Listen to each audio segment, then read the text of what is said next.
کہ جن عصر کی نماز کے بعد سے لے کے مغرب کی نماز تک کا جو وقت ہے جس میں جمعہ کا اختتامی وقت چلتا ہے وہ وقت بھی مغفرت کا وقت ہے۔ میرے پیارے بھائیوں، ماں باپ کا مسکراتا ہوا چہرہ جب دیکھ لو دعا کر لو، وہ قبولیت کا وقت ہے، وہ بھی مغفرت کے ملنے کا وقت ہے۔ مغفرت کے ملنے کا ایک وقت نہیں ہے، ہزاروں سینکڑوں وقت ہے مغفرت ملنے کے۔ رات کی تنہائی میں جب اللہ کے سارے بندے، ساری مخلوقات سو رہی ہو، چڑیاں جھاڑوں پر سو رہی ہو، جانور زمین پر سو رہے ہو، انسان گھروں میں سو رہے ہو، مچھلیاں سمندر کی تہ میں جا کے بیٹھ گئی ہو، ایسے وقت میں اللہ کا بندہ اللہ کے لیے اٹھتا ہے، وضو کرتا ہے، مصلی پر کھڑے ہو کر اپنے رب کی بارگاہ میں عاجز و منکسر بن کر آنسو بہاتے ہوئے 2 رکعت نماز تہجد ادا کرتا ہے، ہاتھ اٹھا دیتا ہے، اللہ فرماتا ہے وَهُمْ يَسْتَغْفِرُونَ بِالْأَسْحَارِ، اللہ تعالیٰ کہتا ہے یہ وقت بھی میں نے مغفرت کے لیے مقرر کر دیا۔ سبحان اللہ، سبحان اللہ۔ اس بندے کو مغفرت عطا کر دی جاتی ہے، اس کو بخش دیا جاتا ہے۔ کتنا بخش دیا جاتا ہے؟ روایات میں آتا ہے اگر کسی بندے کے گناہ سمندر کے پانی کے خطرات کے برابر بھی ہو اللہ بخش دیتا ہے۔ اللہ بولو اور زور سے بولو، اللہ رحیم کا نام ہے، اللہ رحمان کا نام ہے، اللہ غفار کا نام ہے، اللہ ستار کا نام ہے۔ اللہ تعالی بخشنے والا، معاف کرنے والا، درگزر کرنے والا، اپنے بندوں کو اپنی رحمت کی چادر میں چھپانے والا ہے۔ اللہ کہہ رہا ہے لا تقنطوا من رحمت اللہ، اللہ کی رحمت سے نا امید مت ہو میرے بندے۔ ان اللہ یغفر الذنوب جميعا، اللہ تعالیٰ تمہارے سارے سارے سارے سارے گناہوں کو بخش دے گا۔ گناہگار کے لیے خوشخبری ہے، دیکھو بہت بڑا لطیف جملہ بول رہا ہوں، آپ نے زندگی میں نہیں سنا ہوگا، میرے بات کو ذہن نشین کر لو۔ زندگی میں جتنے گناہ ہیں اس کی سارے گناہوں کی معافی ہے، لیکن اب ایک جملہ، ایک لطیف نکتہ ذہن میں رکھ لو، پھر شیطان نے بھی جب حضرت آدم کے ساتھ بے ادبی کیا تو پھر اللہ رب العزت کیا کہہ رہا ہے؟ فَخْرُجْ فَإِنَّكَ رَجِيمٌ وَإِنَّ عَلَيْكَ لَعْنَتِي إِلَى يَوْمِ الدِّينِ، بس نکل جا ہمارے دربار سے، قیامت کے دن تک تجھ پر ہماری لعنت ہے، قیامت دن تک لعنت ہے۔ مطلب اس کے لیے توبہ کا دروازہ بند ہے، شیطان کے لیے توبہ کا دروازہ کھلا ہوا نہیں ہے۔ ہم نے اپنے اساتذہ سے پوچھا حضرت جب یہ ہمارے لیے توبہ کا دروازہ کھلا ہے تو پھر شیطان کے لیے توبہ کا دروازہ بند کیوں ہے؟ کیوں نہیں اللہ نے اس کے لیے دروازہ کھولا؟ تو جواب ملا دیکھو بچوں، ہم کو اللہ نے توبہ کے لیے دروازہ اس لیے کھلا رکھا کیونکہ ہم نے اللہ کے جو ہے احکام کی نافرمانی کی، ہم گناہ کر رہے ہیں، گناہگار کے لیے توبہ کا دروازہ کھلا ہے، شیطان گناہگار نہیں ہے، گستاخ ہے، گستاخ ہے، بے ادب ہے۔ اولیاء اللہ کی، انبیاء کی گستاخی اور بے ادبی کرنے والوں کے لیے توبہ کا دروازہ کھلا نہیں ہے، توبہ کا دروازہ کھلا نہیں ہے۔ اس لیے بدبخت اتنے نمازاں پڑھتے، اتنے روزے رکھتے، اتنے زکات دیتے، اتنے حج کرتے، چہرہ دیکھے تو لعنت ہی رہتا۔ دیکھو آپ، وجہ یہی ہے، اللہ کہہ رہا ہے تیری عبادت تیرے منہ پر پھینک دوں گا، بدبخت تو میرے مصطفیٰ کا گستاخ ہے، میرے اولیاء کا گستاخ ہے، ملعون تو میرے دربار میں 1,00,000 نمازیں لیا، 50 حج لیا، میں نہ تیری نماز قبول کرنے والا ہوں نہ تیری عبادت قبول کرنے والا ہوں۔ گستاخی کی معافی نہیں، بولو گستاخی کی معافی بے ادبی کے لیے معافی معافی نہیں ہے، بے ادبی کی معافی نہیں ہے اللہ کے پاس، گناہ کی معافی ہے۔ اگر کوئی شخص پوری زندگی بھی نماز نہیں پڑھا، میں نماز نکو پڑھو نہیں پڑھ رہا ہوں، کئی کل سے پڑھو نہ جا کے مولانا بول دے کہ نہیں پڑھیں گے، سمجھانے بول رہا ہوں، اللہ کی رحمت کو سمجھانے، پوری زندگی بھی اگر کوئی نماز نہیں پڑھا، مرنے سے پہلے توبہ کرا، اللہ چاہا تو اس کی پوری زندگی بھر کے گناہ کو اللہ معاف کر سکتا، اللہ چاہا تو یہ ہو سکتا، ممکن ہے۔ مگر اگر کوئی شخص پوری زندگی بھی نماز پڑھا، حتیٰ کہ کعبے کو پکڑتے ہوئے جو ہے اس کو کوئی کافر قتل کر دے، تب بھی اللہ تعالیٰ اس کو جنت میں جگہ نہیں دے گا۔ جو کعبہ پکڑ کے مرا، پوری زندگی نماز پڑھ کے مرا، کافر کے ہاتھوں سے مرا، پھر بھی جنتی نہیں ہو سکتا، کیونکہ اگر اس نے زندگی میں گستاخی کی ہو، زندگی میں اگر اس نے کسی ولی کی بے ادبی کی ہو، اللہ تعالیٰ اس کو معافی نہیں دے گا۔ پوری زندگی نماز پڑھ کے بھی جنت میں نہیں جا سکتا گستاخی کرنے والا۔ اسی لیے آپ کو معلوم ہونا چاہیے، نبی مکرم صلی اللہ علیہ وآلہ وسلم کی اگر کوئی گستاخی کرتا ہے تو شریعت مطہرہ میں اس کی سزا واجب القتل ہے۔ واجب، نماز چھوڑنے والا واجب القتل نہیں ہے، کعبے کا طواف نہیں کرنے والا، حج نہیں کرنے والا واجب القتل نہیں ہے، امیر آدمی ہے، 10 کروڑ جیب میں رکھ لے کے بیٹھا ہوا ہے، حج کو نہیں جا رہا، 10 سال ہو گئے امیر بن کے، حج کو نہیں گیا، واجب القتل نہیں ہے۔ مگر ایک لفظ بھی پیارے مصطفیٰ کی ذات اقدس سے متعلق بے ادبی کا نکال دیا، واجب القتل ہے، کیونکہ اللہ کو بے ادبی پسند نہیں ہے، گستاخی پسند نہیں ہے۔ اب ایک بڑی بات آپ کو سمجھا دیتا ہوں اور ایمان تازہ ہو جائے گا۔ دیکھو یزید جو تھا نا، یزید یہ کون تھا معلوم؟ شیطان کے بعد دوسرا شیطان ہی نہیں تھا۔ حالانکہ اس کے اگر بیک گراؤنڈ کو اگر آپ غور کریں گے نا تو آپ کو پتا چلتا یزید جو ہے صحابی کا بیٹا ہے۔ کس کا بیٹا ہے بولو؟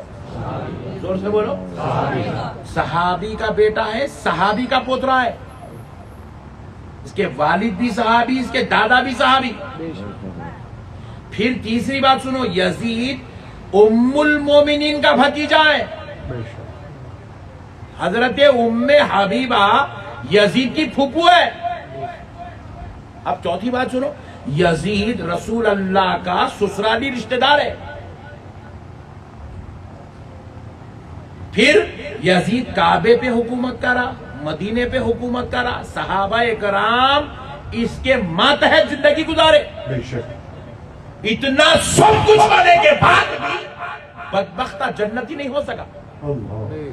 صحابی کا بیٹا ہو گیا مگر جنتی نہیں ہو سکا، صحابی کا پوترا ہو گیا مگر جنتی نہیں ہو سکا، اپنے آپ کو دوزخ کی آگ سے نہیں بچا سکا۔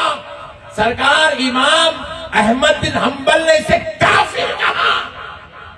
آپ ذرا غور کرو، اتنا سب کچھ ہونے کے بعد بھی یہ جہنمی مردود ہو گیا، ملعون ہو گیا، لعنتی ہو گیا، بدبخت ہو گیا، بدعقیدہ ہو گیا، بے دین ہو گیا۔ اتنے بڑوں کے ساتھ رشتہ رکھنے کے بعد پھر بھی سرفراز نہیں ہوا۔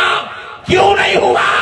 بس اس لیے نہیں ہوا کیونکہ وہ سب کچھ تو تھا مگر ساتھ میں خاندان نبوت کا غدار تھا، اہل بیت اطہار کا گستاخ تھا، آل نبی اولاد علی کا دشمن تھا۔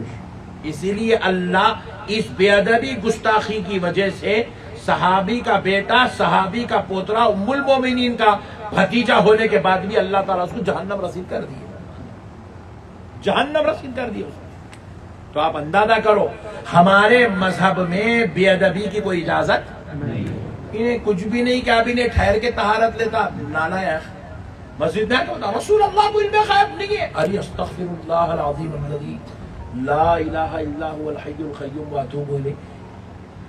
ارے بدبخت ہے، کو طہارت لینے کا طریقہ نہیں معلوم ہے، تو ابھی طہارت ہی نہیں سیکھا، نبی کے بارے میں اتنے بڑے بڑے باتیں سیکھ گیا، نبی کو علم غیب نہیں ہے، نبی حاضر ناظر نہیں ہے، نبی ہماری طرح ہے، نبی پاک علیہ السلام کو پیٹ پیچھے کی خبر نہیں ہے، حضور شفاعت نہیں کریں، نعوذ باللہ، لا الہ الا اللہ محمد رسول اللہ۔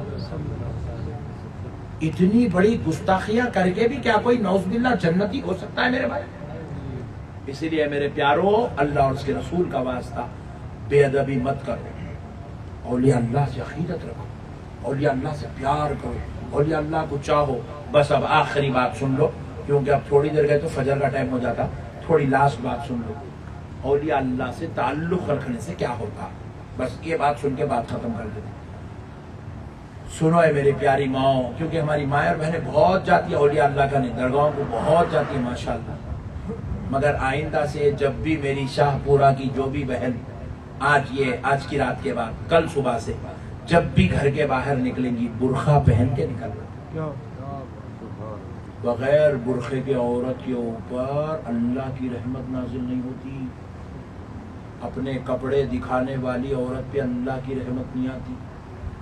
عورت ساڑی پہن کے ہے، شرٹ شلوار پہن کے ہے، سوٹ پہن کے ہے، کوئی مرد آدمی اگر یہ دیکھ رہا ہے وہ عورت پر اللہ کی رحمت کے دروازے بند ہو جاتے ہیں۔ وہ عورت جن گلیوں سے گزرتی ہے وہ گلیوں سے بھی اللہ رحمت کو اٹھا لیتا ہے۔ اللہ اکبر۔ آپ چاہتے ہیں آپ کی بہن اتنی خطرناک بن جائے؟ بولو بولو جی، آپ چاہتے ہیں کہ آپ کی امی کے اوپر اللہ تعالیٰ کی رحمت کا دروازہ بند ہو جائے؟ آپ چاہتے ہیں کہ آپ کی بیوی پر اللہ تعالیٰ ناراضگی کے دروازے کھول دے؟ نہیں چاہتے نا؟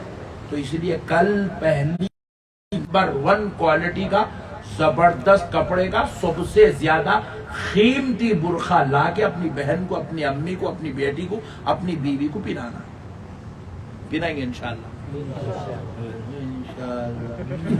انشاءاللہ۔ کئی کو بلا رہے مولانا کو، ایسا چل رہا، بولو زور سے بولو، نہیں پہناتے برقع، پہناتے بولو کہے گا انشاءاللہ نہیں؟ انشاءاللہ مطلب اللہ چاہا تو، اللہ تو چاہ رہا ہے کہ آپ لوگ کا برقع پہنانا بول کے۔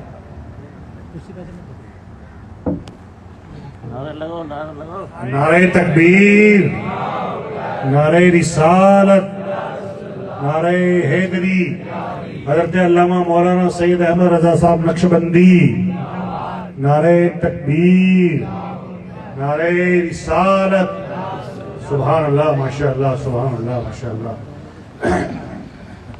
بہت اچھی بات۔ مسئلے کو سمجھو دوستو، اپنی عورتوں کو برقع پہناؤ۔ یہ برقعے کا حکم یہ مولویوں کی طرف سے، مولانا لوگوں کی طرف سے لے کے نہیں ہے، قرآن ہے، اللہ کا حکم ہے، اللہ تعالیٰ فرمایا، وہ بھی کس سے؟ اپنے پیارے حبیب سے فرمایا، ڈائریکٹ امت سے بھی نہیں، بندوں سے ڈائریکٹ خطاب نہیں ہے، اللہ کا پیارے مصطفیٰ سے خطاب ہے۔ یا ایھا النبی، اے نبی صلی اللہ علیہ وسلم، قل، آپ فرما دیجئے، لأزواجك وبناتك ونساء المؤمنین، اپنی بیویوں سے، آپ اپنی بیویوں سے فرما دیجئے، آپ اپنی بیٹیوں سے فرما دیجئے، اور تمام مسلمان ایمان والی عورتوں سے کہہ دیجئے کیا؟ یدنین علیہن من جلابیبہن، کہ جب وہ اپنے گھروں کے باہر نکلے سر کے بال سے لے کے پیر کے ناخن تک اپنے جسموں کو برقعوں میں، جلاب میں ڈھانپ کے نکلے۔ اللہ کا حکم ہے میرے بھائی، اللہ کا حکم چھوڑ کے ہم لوگ زندگی کیسے گزار سکتے؟ میری پیاری بہنوں، اگر آپ کو کل سے کوئی بولے میں آپ کو 1 لاکھ روپے دیتا ہوں آنٹی بغیر برقعے کے گھر کے باہر آؤ، 1 لاکھ کو لات مار دینا، ٹھوکر مار دینا، مگر بغیر برقعے کے گھر کے باہر نہیں نکلنا۔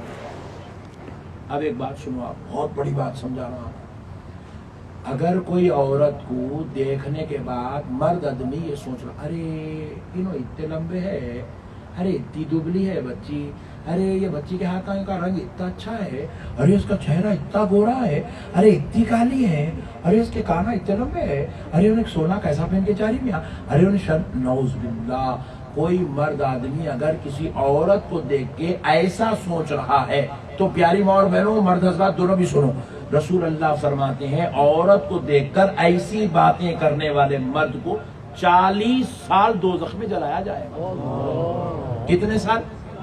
زور سے بولو، زور سے بولو۔ کسی کی بھی بہن بیٹی کو دیکھ کر ایسا سوچنے والے مرد کو 40 سال دوزخ میں جلایا جائے گا. انہیں کیسے کپڑے پہنی، اس کا رنگ کیسا ہے، اس کی صورت کیسی ہے، اس کی ناک کیسی ہے، اس کے بالیاں کیسی ہے، اس کا زیور کیسا ہے، اس کا دوپٹہ کیسا ہے، اس کا رنگ کیسا ہے، اس کی ساڑی کیسی ہے، اس کا سوٹ کیسا ہے. 40 سال دوزخ میں. پھر ایک روایت میں ہے رسول اللہ فرماتے ہیں مرد آدمی کو تو 40 سال جلایا جائے گا نا، پھر عورت کو 70 سال. عورتیں پریشان ہوئی، بولی یا رسول اللہ آپ پر ہمارے ماں باپ قربان آقا، ہم نے تو ان مردوں کو نہیں دیکھا، عورتیں تو نیچے منڈی ڈال کے جا رہی ہے، مرد آدمی دیکھ کے اس کے بارے میں غلط سوچ رہا ہے، تو پھر عورت کو مرد سے زیادہ سزا کیوں ہے؟ مرد آدمی کو 40 سال بد خیالی بدگمانی پر، عورت کو دیکھ کر گندگی کی طرف جانے پر 40 سال دوزخ کی سزا، اور عورت جبکہ مرد کو دیکھی نہیں، مرد کو تو نیچے منڈی ڈال کر جا رہی ہے، اس عورت کو 70 سال کیوں سزا؟ تو پیارے مصطفیٰ نے فرمایا اس لیے اس عورت کو مرد سے زیادہ عذاب دیا جائے گا، کیونکہ وہ عورت اگر پردہ کر لیتی تو مرد اس کے بارے میں یہ خیال کر ہی نہیں سکتا تھا. بے پردگی کی وجہ سے، بے پردہ ہو کر جو عورت گھر کے باہر نکلتی ہے، اس کو دیکھ کر مرد اور نوجوان اس کے بارے میں غلط سوچتے ہیں، تو وہ ایک سوچ پر عورت کو 70 سال دوزخ میں جلایا جائے گا. اللہ اکبر. اب سوچو میرے پیارو، ہم لوگ اپنی بیٹیوں کو کہاں، ہم لوگ بول رہے میری بیٹی، میری لخت جگر، پاگل تو چوم چوم کے دوزخ میں بھیج رہا بیٹی کو. تو بیگم کو چاہ چاہ کے دوزخ میں لے کے جا کے ڈال رہا ہے. تو اپنی ماں سے محبت نہیں کرتا، تو اپنی ماں کو جہنم کے گڑھے میں پھینک رہا ہے. اپنی بیوی کو، اپنی بیٹی کو، اپنی بہن کو تو گڑھے میں پھینک رہا ہے دوزخ کے. خدا رہا ہے مسلمانوں، اللہ اور اس کے رسول کا واسطہ اپنی ماں، اپنی بہنوں، اپنی بیٹیوں کو پردہ کراؤ. کل سے برقع پہناؤ. یہ وہ برقعے نے پہنانا، کالا برقع خریدنا پہنانا. انشاءاللہ میں امید کرتا ہوں شاہ پورا کی کوئی بیٹی بھی بغیر برقعے کے نظر نہیں آئے گی. انشاءاللہ کریں گے انشاءاللہ. انقلاب زندہ باد. مسلمان بولے تو انقلاب کا نام ہے، مسلمان اس کا نام ہے جس جگہ چلے گئے وہاں پر اسلام کی جو ہے نعمتیں پھیلا چکے ہیں. غریب نواز آئے، پورے ہندوستان کو، کفرستان کو غریب نواز مسلمان بنا دیے. ہم بھی ان کے غلام ہیں. ہم کسی کو کلمہ نہیں پڑھائے تو نہیں پڑھائے، مگر جو کلمہ پڑھ رہے ہیں کم سے کم ان کو سچا مسلمان بنائیں گے انشاءاللہ.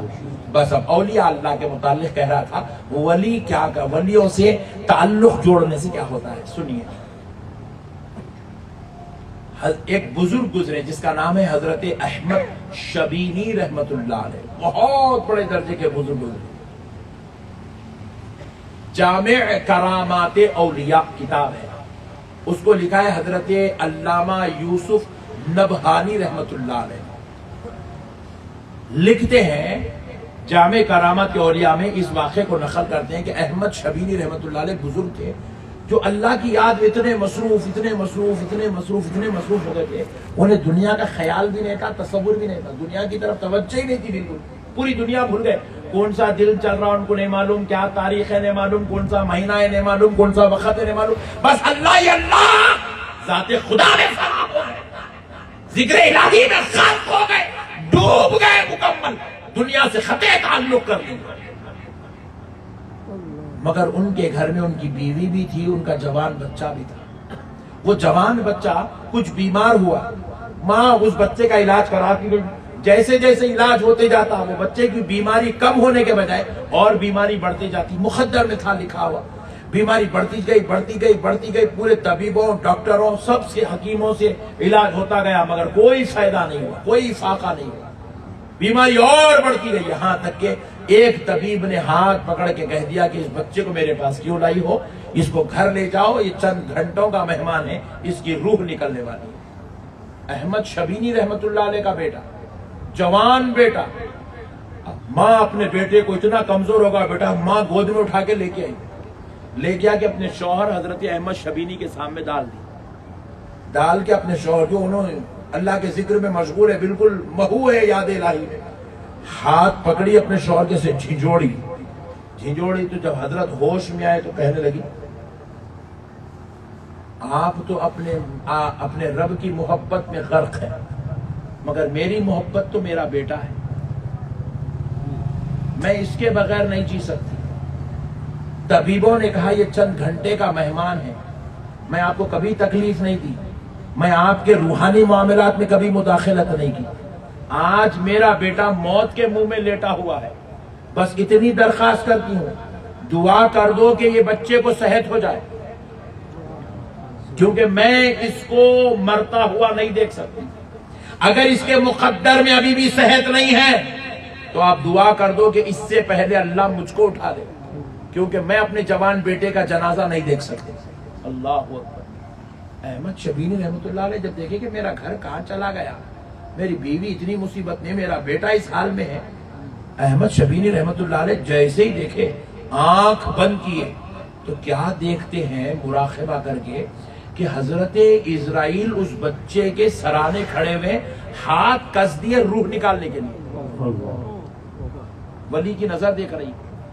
جلال میں فرمایا اسرائیل یہاں سے نکل جاؤ, اس بندے کی موت منسوخ ہو چکی ہے.